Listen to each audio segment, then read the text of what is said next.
So we're gonna do like a couple characteristics and then flip to the graph and work them out. And then come back and do a couple characteristics and then flip to the graph and work it out. Because if I try and do this entire front sheet, it's just gonna put you all to sleep. You all know how to flip a piece of paper over, so it'll be okay.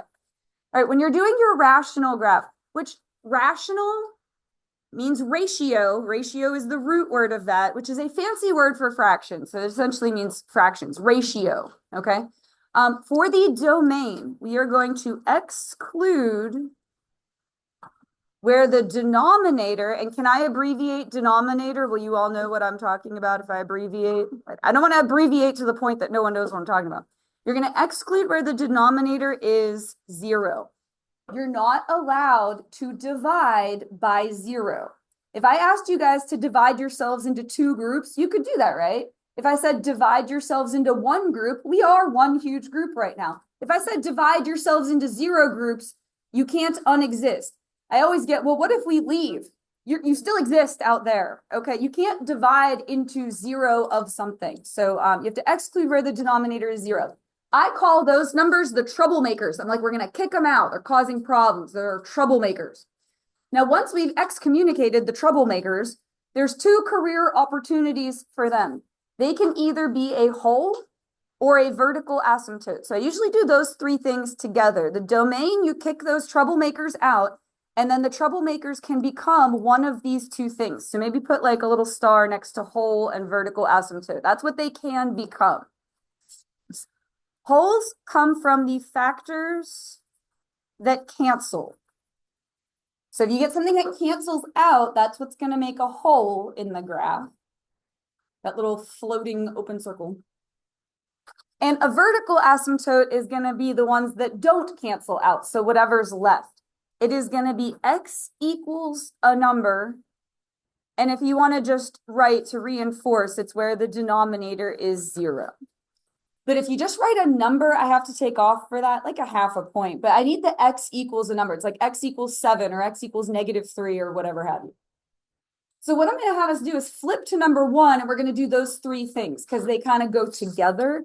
Again, I don't want to like write out this entire first sheet because that's just going to like put everybody to sleep. Let's like actually do a problem. So looking at number 1, there's nothing to factor. That's good. Sometimes you have to factor before you can do anything else. But we're good to go here. What number is going to make this denominator 0? Who is our troublemaker? -2. Now here's how you write it.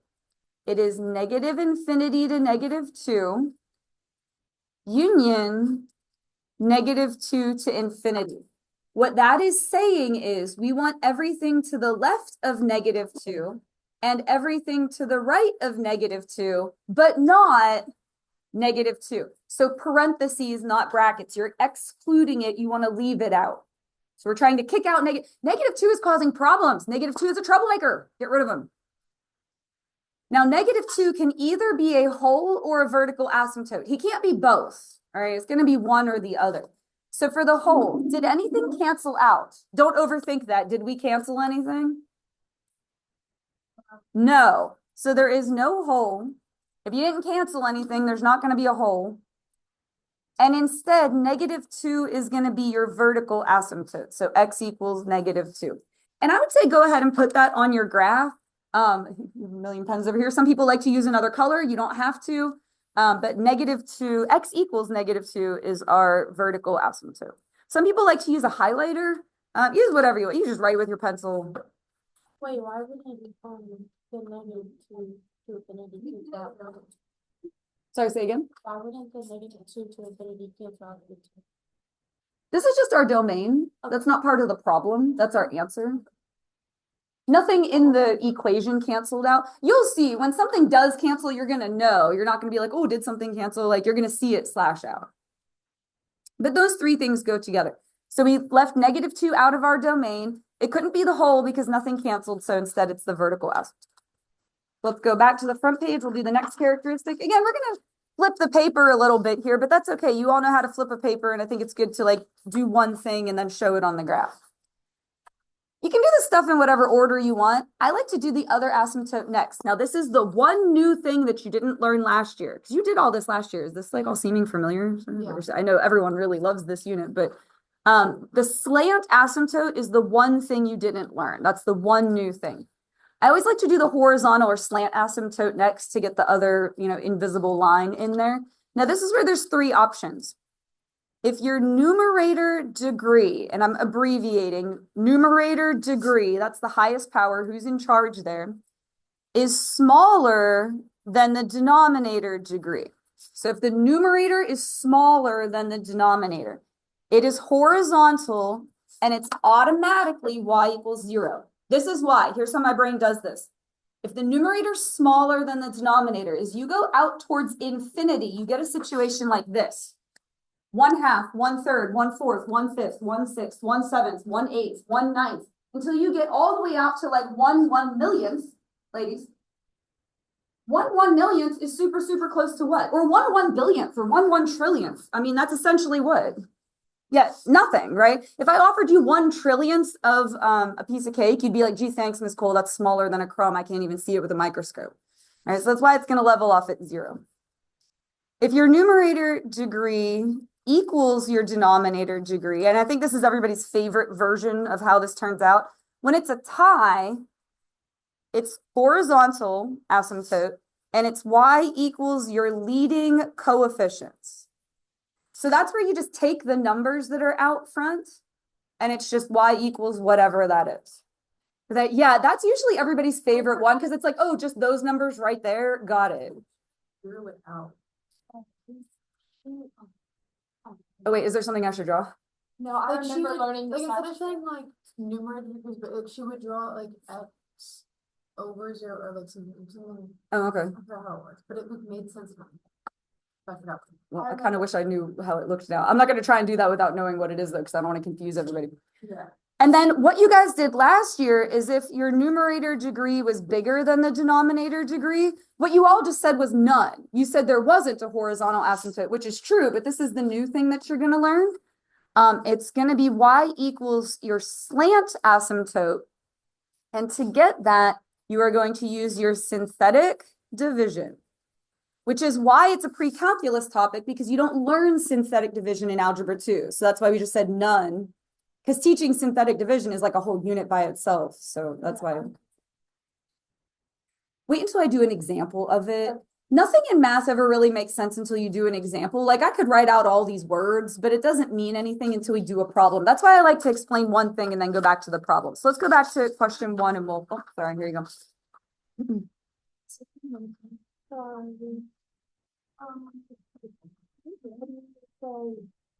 I copy down number 1? Synthetic division.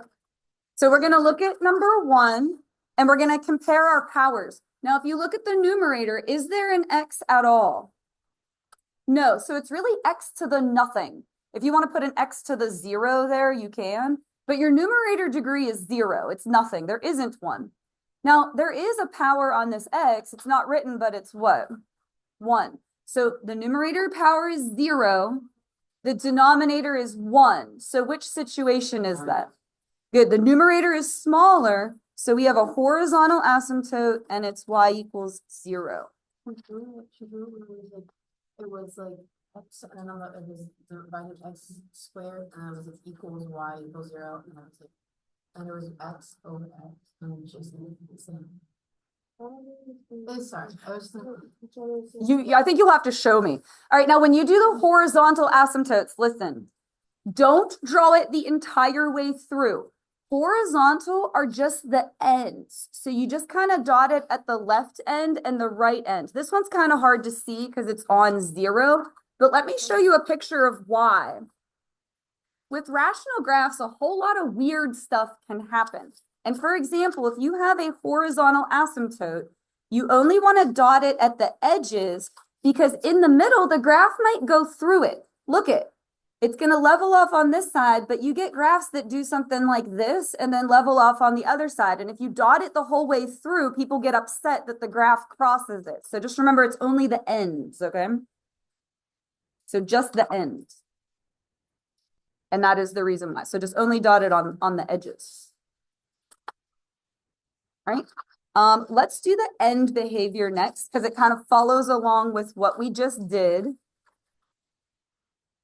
your end behavior is going to be the same as your horizontal asymptote. Wherever your horizontal asymptote levels off, that's what it's going to be.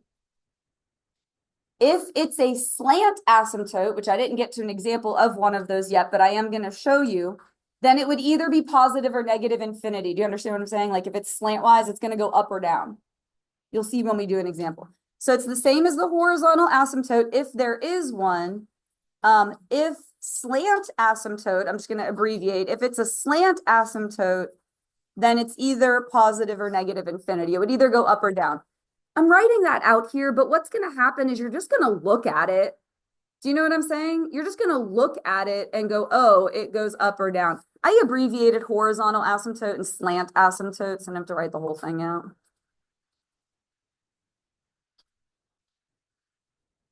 Let me get the intercepts and then we'll flip over and do those three things on our first graph. So your x-intercept is always going to be something, comma, 0. So 2, 0, 5, 0, negative 12, 0. And so you're going to set the equation equal to 0 and work it out. It involves a little bit of work sometimes because you have to set the thing equal to 0 and then do algebra to solve it.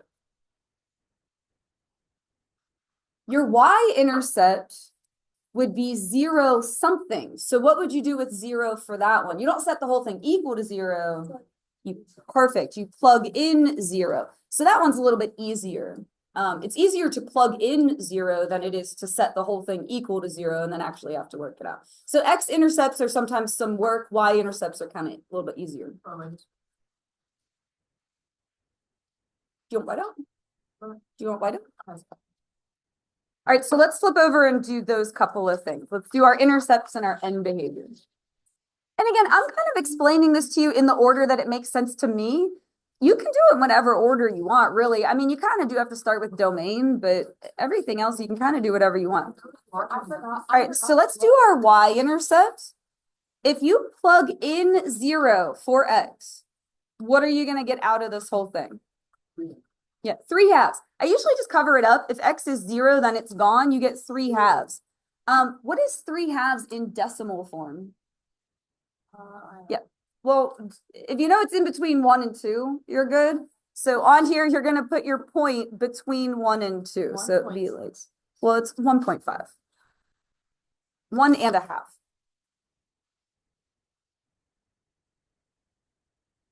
Now for the x-intercept, you would set the entire thing equal to 0 and then start solving it. So what would you do first, algebra-wise, to start solving that? You would multiply over this x plus 2 to the other side. Here's the thing. What is 0 times anything? 0. So if you do x plus 2, if you multiply that over times 0, it's just 0, and you end up with this. Does that make any sense? Just 3? No. So there just aren't any. It's like a no solution. The graph backs us up on that. Why does it make sense that there would be none x-intercepts? There's an asymptote there. Now, you don't have a whole lot to go on, but that's really all the points I need to see. Just don't run into the asymptotes. You shall not pass. Okay, it's like little Gandalf here saying you cannot pass. All right, so we're going to go through this point and just level off at the asymptotes. And they go like catty-cornered from each other. So like across from each other.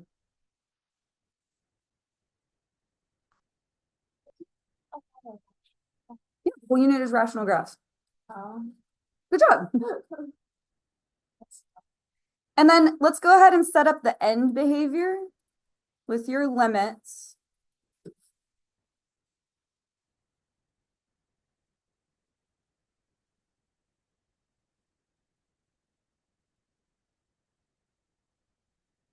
And since we have a horizontal asymptote, our answers for these are going to be the same as the horizontal asymptote, which was what number?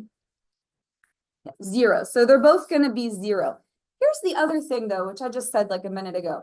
You're going to just look at it. Do you know what I mean? You're going to just look at your graph and go, oh, that's where it levels off. Now, I did have somebody one year go, Miss Cole, there are arrows everywhere. Which ones do I look at? And I was like, fair, fair. So I thought about it and I was like, here's what I want you to do. It's called end behavior, right?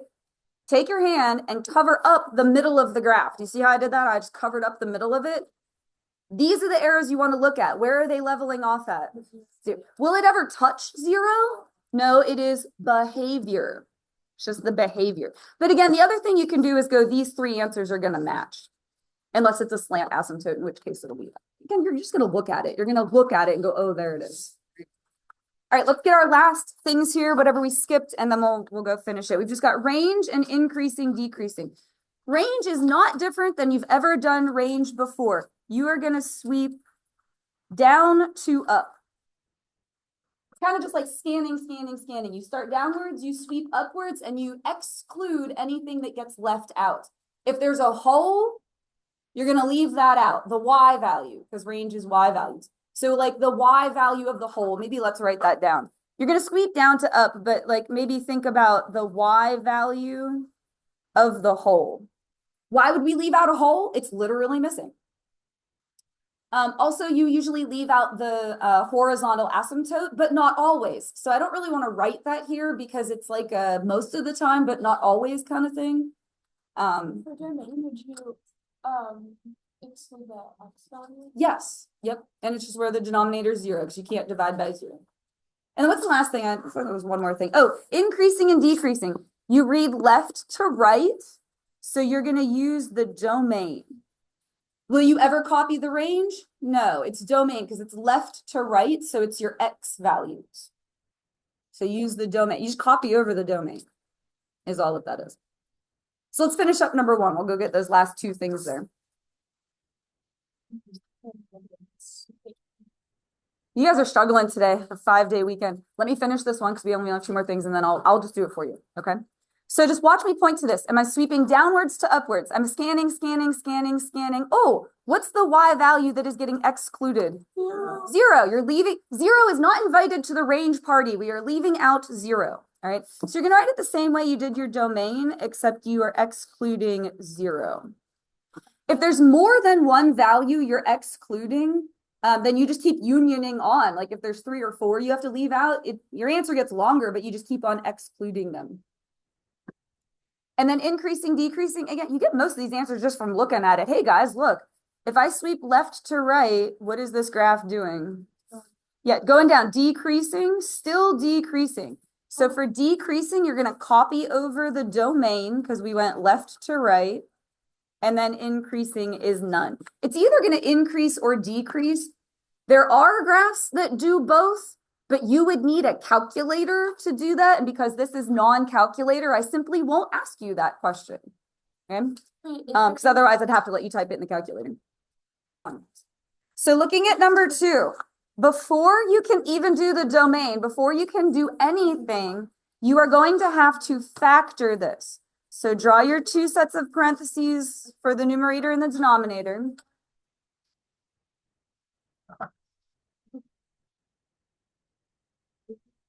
So how would we split?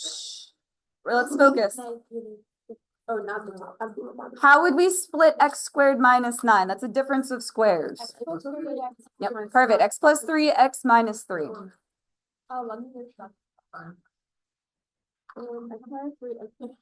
And then down here, it's going to be x and x. For 3, it's going to be 1 and 3. If you wrote it in the other order, totally fine.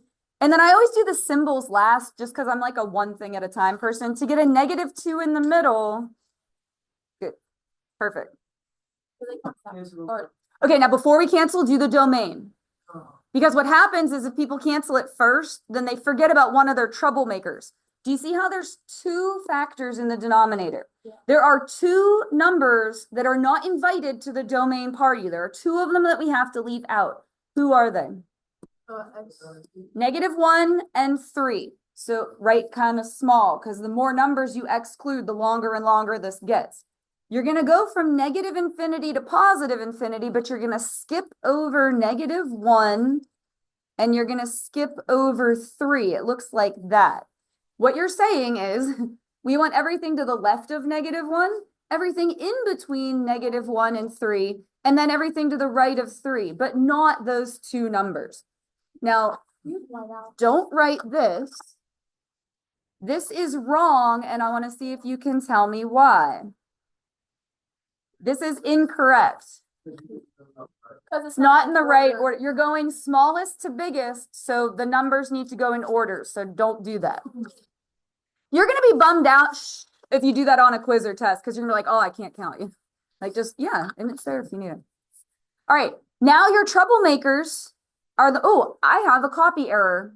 I wrote something down wrong and I just noticed it right now. What did I do wrong up here? You didn't do one negative. Yeah, it should be I x thought I plus did it 3, x wrong. minus 3. I just caught it right now because I was like, hey, something should cancel. Yeah, and All right.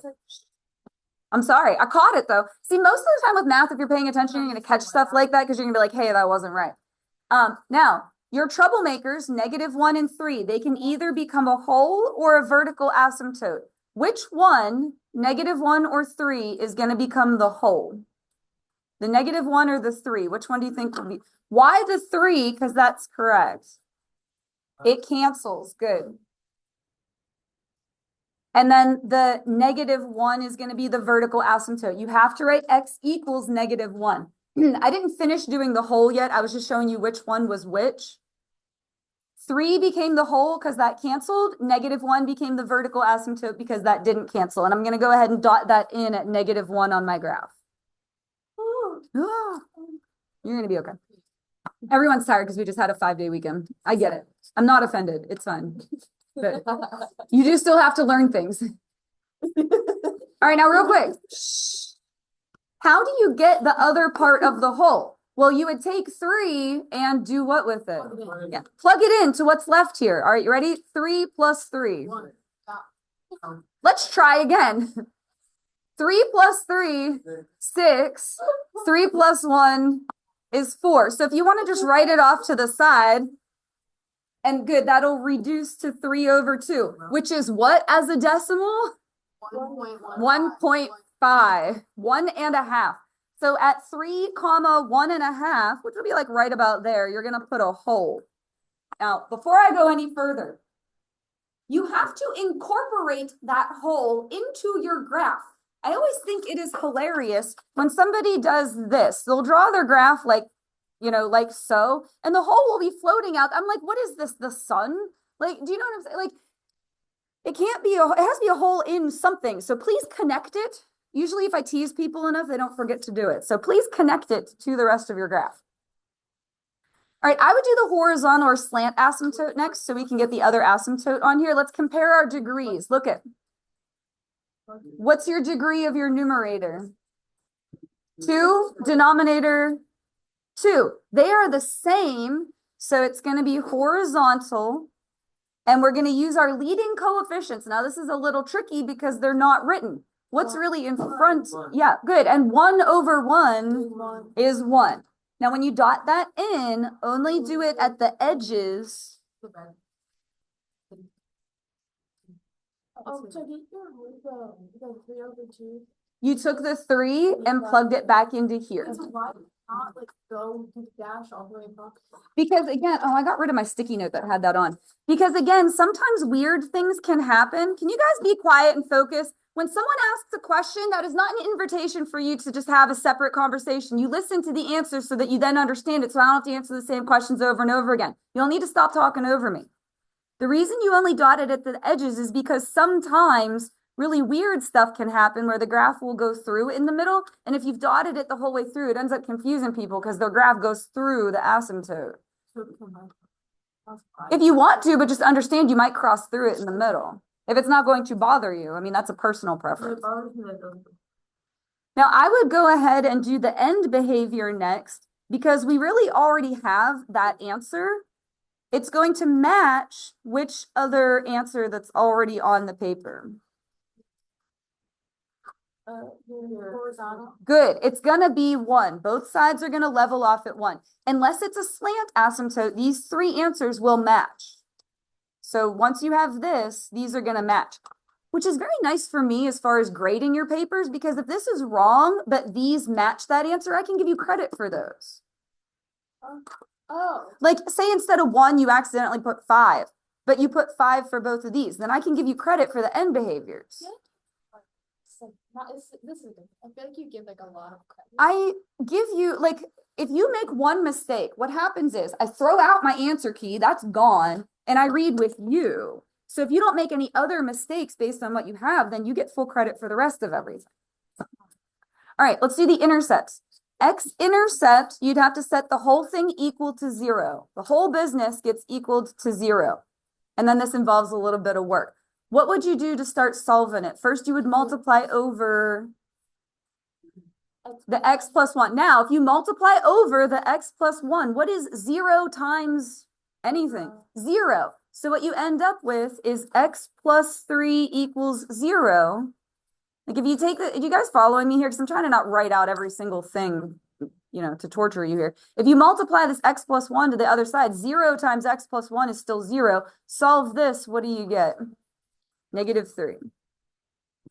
So -3, 0, and then you can put that on your grid. I try to plot things as soon as I find them so that I don't forget. So like as soon as you find that, go ahead and put the point on it. And then how do you do y-intercept? Plug in 0. Perfect. Now, it doesn't matter if you plug it into the original one or the reduced one. I think the reduced one is easier. If you plug in 0 for these x's, you're basically, if you just cover them up, what are you left with? Yeah, 3 over 1, which is 3. So 0, 3. And once you have all the asymptotes and the intercepts, you can go ahead and just connect this. Again, make sure you connect to the whole. Don't leave it like floating out in space.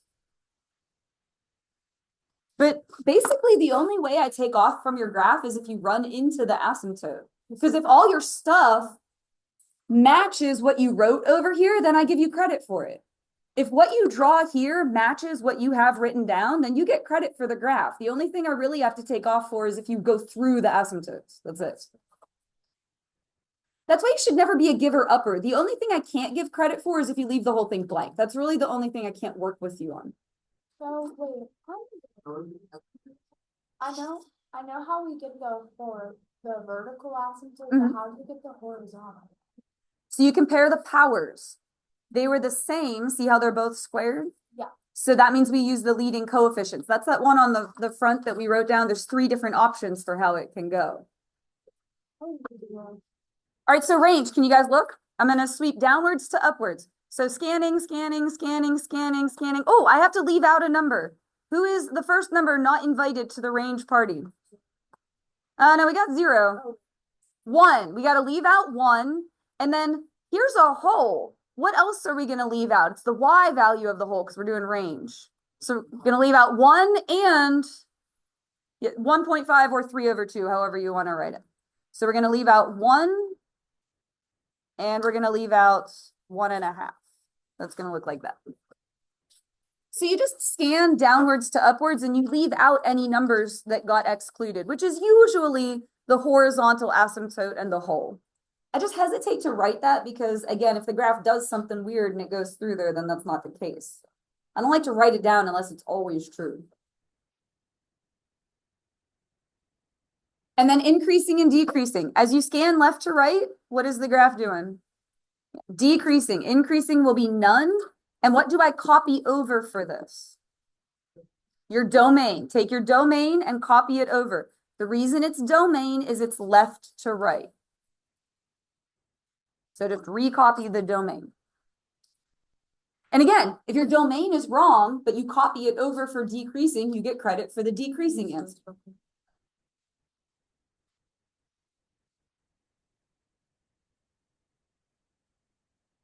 I want to get through 2 more. You can do it. We have plenty of time. This is the only topic we're doing here. You kind of just need to get in a rhythm of what order you're going to do everything in. I'm showing you what order I like to do it in. I like to save the range and the increasing, decreasing for last because I feel like you can just look at the graph and see those things. All right, looking here. The decreasing is always. All right, for number 3, I will go ahead and tell you that does not factor. Why not? And we kind of had a similar conversation earlier when I went over the test. Why does this numerator not split? Plus. Because it's plus. It would need to be a negative. So nothing factors. Great, cool, no work. Who is your troublemaker that's getting kicked out of the domain party?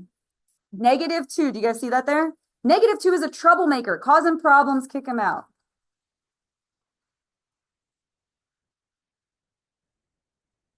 Now, what are the two things that -2 could now become?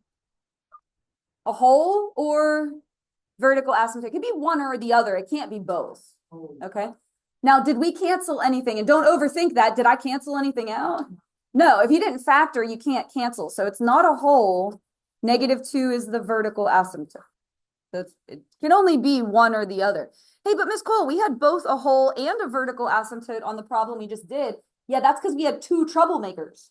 So one was the whole and one was the vertical asymptote. But you can't have one number be both of those things. Go ahead. Correct. If it doesn't cancel out, there are no holes. That's pretty straightforward. All right, let's compare our powers. I always like to do this next. Get the other asymptote in there. What is your power, your degree for the numerator? 2. Denominator, it's not written 1. So look back if you need to. Again, we only just went over it. It's a slant asymptote. Okay, so this is the one new thing you did not learn last year. And the reason why is because you need the synthetic division. -2 goes in that little box all off to the side. Hey, Miss Cole, will it always be the troublemaker? Yep. Your countdown is not in order. You need a 0 somewhere. You have 1x squared, and then good, 0 x's, and then a 1. The synthetic division is never going to be that long or difficult. It's always going to be pretty short. All right, so you bring down the 1, multiply, add, multiply, add, multiply, add. So -2 times 1 is -2, add, you get -2.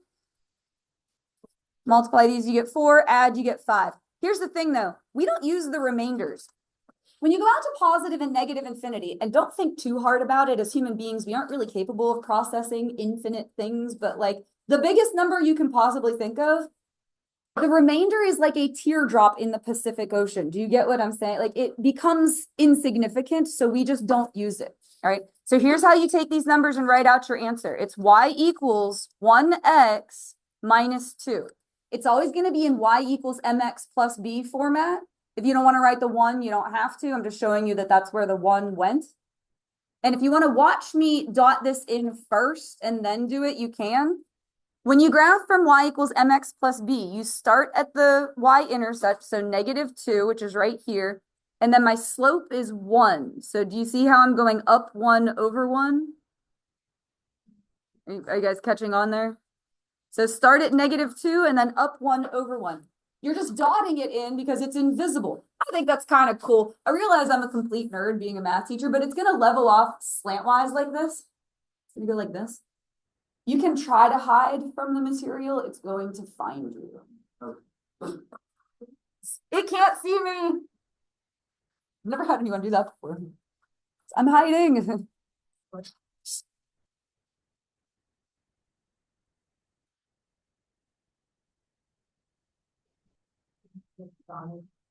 I guess you could put, I wouldn't put an arrow at the end. Your graph is going to have enough arrows on it. I think putting more arrows would make it ultra confusing. You can if you want to. I saw a hand back there though. Change your mind. Okay. So usually I do the end behavior next, but there's not a horizontal asymptote. So we're going to hold off on that for a second. Let's get our x-intercepts. You would set the whole thing equal to 0. What would you do to start solving that? You would multiply over the x plus 2, but what's going to happen? 0.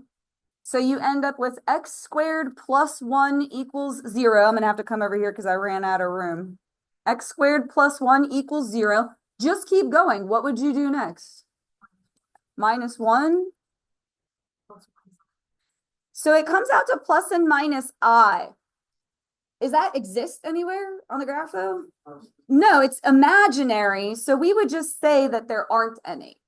If it comes out imaginary, you can't graph an imaginary number. So if you are going to become a mathematics major and go all the way through like higher level mathematics in college, there is actually an imaginary number plane and it involves fractals and things. Actually really cool. You can Google it, but we're not going to graph them here.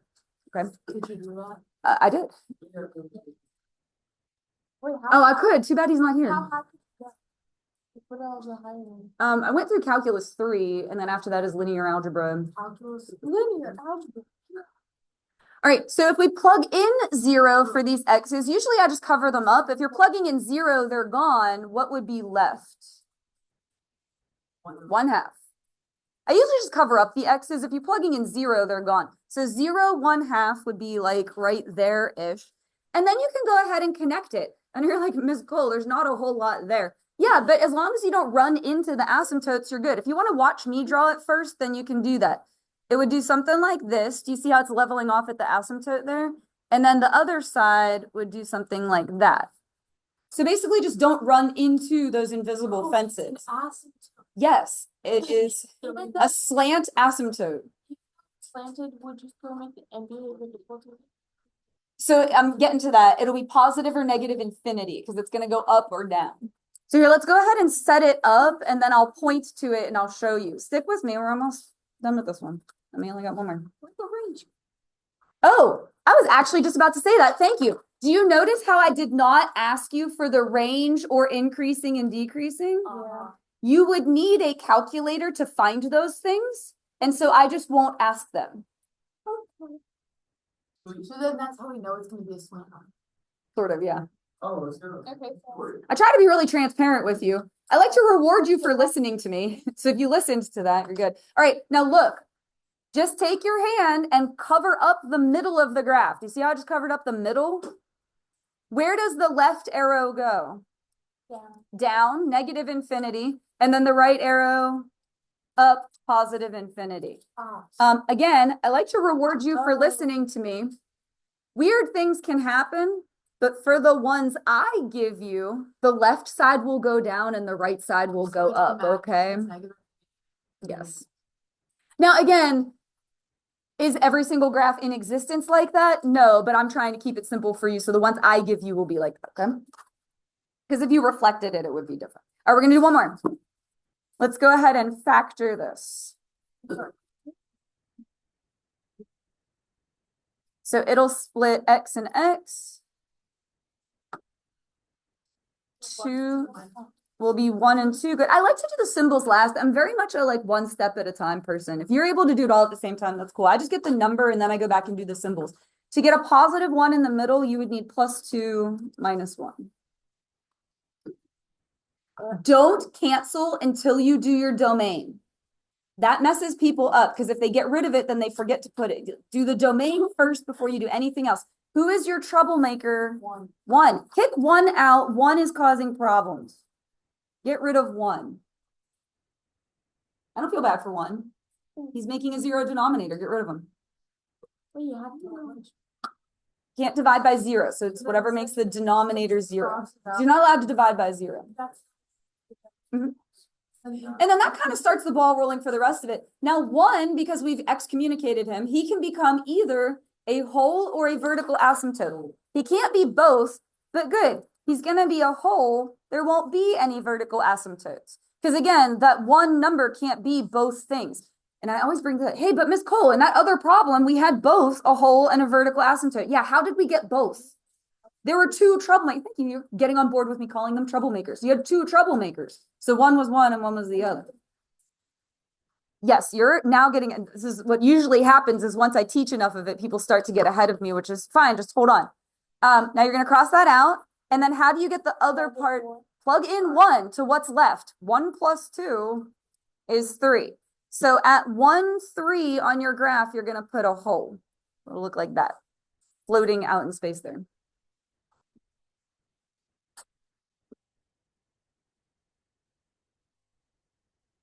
Now for your horizontal or slant asymptote, compare your powers, your degrees. This one is 2, and then this one is 1. So it's slant. It's going to be y = mx + b. 1 goes in the little box. You're going to take your countdown numbers. So 1, 1, -2. And do your synthetic division. How did I get the 3 right there? You take 1 and plug it back in to what's left. I'm confused. Wait, actually, so like for the vertical asymptote, if it's x equals, how is it not like Like, how do you not get one? Because there's not two trouble makers, there's only one. And you- You're gonna have to trust the process with this one. Just wait until it see where it takes us. But that's correct. If there's only one troublemaker, it can either be a whole or a vertical asymptote. It can't be both things. Think of it this way. Like if this was your vertical asymptote, could you put a hole like in the vertical asymptote? I get people that do that on the test and I'm like, what are you doing? That doesn't make any sense for that to be on top of that. Like that, it just won't work. Okay, did you guys get 0 as your remainder? Interesting. You'll see why. We don't use the remainders anyway, but that is interesting that it's 0. So it'll be y equals 1x plus 2. And if you don't want to write the 1, that's fine. I'm just showing you where it went there. So when you dot that in, it's going to start at 2 and it'll go up 1 over 1. And you should be like, hey, wait, hold on a second. You just, I know. Hold on. This one is a little different. And London said it there. Do you see how the entire denominator canceled out? You'll see. Oh, I will show you. And you probably did one like this last year in Algebra 2. You'll have to let me know. yeah. All right, x-intercept. You set the whole thing equal to 0, which is actually pretty easy because this is all gone. Like this part cancels out. So it would be -2, comma 0. And you should like extra be like, hey, wait, hold on a second. Because when you plot -2, 0, yeah, it's like also on the asymptote. Hold on. And y-intercept, you're going to plug in 0 for x. So if you plug in 0, you would just get 2. 0 plus 2 is 2. And also on the asymptote, because what happened here is your graph actually is the asymptote. And that happened because the remainder was 0. It worked out perfectly. And so it's a line with a hole in it is what happened, is what we got there. It's just a line with a hole in it. Did you do any like that last year? A line with a hole in them? And that's because the whole thing crossed out here. That's why that happened. All right, so range. Let's go back and pick up the things that we were missing here. Downwards to upwards. Who is the y value that is not invited to the range party? Which is where? What number? 3. You're going to leave out 3. 3 is not invited. It's the y value because it's range. Again, I just wait until I get the graph and then just sort of look at it. It's the best way to explain range because so many weird things can happen that there's not like specific instructions for how to get the range. I just wait till I get the graph and look at it. All right, increasing and decreasing. You're going to use the domain because it's left to right. Is this one increasing or decreasing? So for increasing, you copy that domain. Decreasing is none. And then the last thing we have is the end behavior. It's going to be positive or negative infinity because it's a slant asymptote. Actually, the asymptote went away. It just is, our graph is a line with a hole in it. And so where does the left side go? Down. And the right side goes up.